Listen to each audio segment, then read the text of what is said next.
ایک سوال اور آ گیا ہے بڑا خطرناک قسم کا. جماعت الدعوہ والے بھائی جو ہے نا وہ بھی ذرا جاگ کر بیٹھے.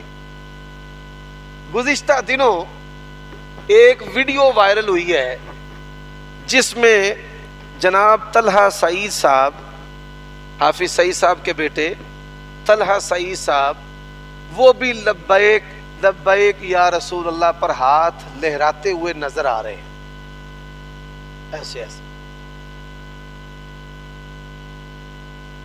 اب کئی لوگ بڑے تیز ترار F-16 کی طرح فتوے داغنے اور گرانے میں مستعد، سب کو چپ لگی ہوئی ہے، ابھی تک کوئی بولا نہیں ہے. مجھے لوگوں نے واٹس ایپ پر بھی بڑے میسیجز کیے، فون بھی کرتے رہے کہ اس پر کیا تبصرہ کریں.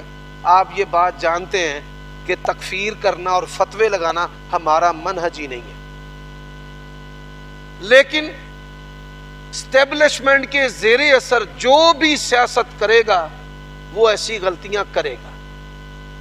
پاکستان میں انڈیپینڈنٹ آزادانہ صحافت سیاست اس کا کوئی سرے سے وجود ہی نہیں ہے. یہ بات ذہن میں رکھ لیں. سعد رضوی صاحب کی پارٹی کو جن لوگوں نے بنایا، موٹیویٹ کیا، متعارف کرایا، انہی لوگوں نے ماضی قریب میں ان لوگوں کو متعارف کروایا.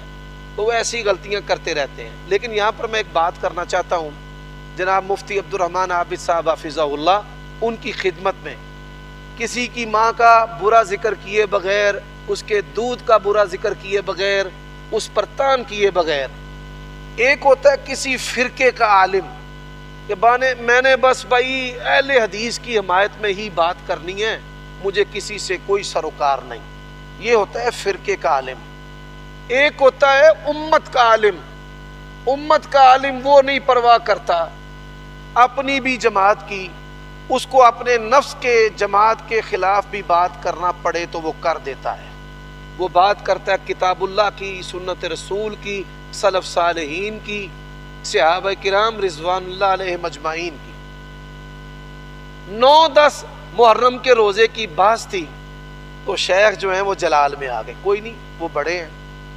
اسی طرح یزید کا مسئلہ چھڑا تو لوگوں نے ان کو بھی استعمال کر لیا، حالانکہ یہ ایسا موضوع ہی نہیں تھا کہ جس میں ہم گالم گلوچ کرتے اور فتوے لگاتے. جو سلف نے کہہ دیا وہی حق اور انصاف ہے.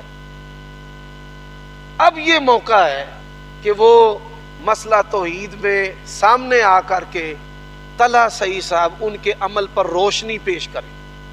مجھے لوگ پوچھتے ہیں، میں کہتا ہوں بھائی میں کیوں بتاؤں، میں ان کی حمایت یا مخالفت کیوں کروں جب ان کی جماعت کے وہ چیف جسٹس بھی ہیں اور مفتی بھی ہیں. تو وہ بتائیں نا، مسئلہ بھی حساس ہے، توحید کا ہے، تو وہ بتائیں، ان کی ذمہ داری ہے.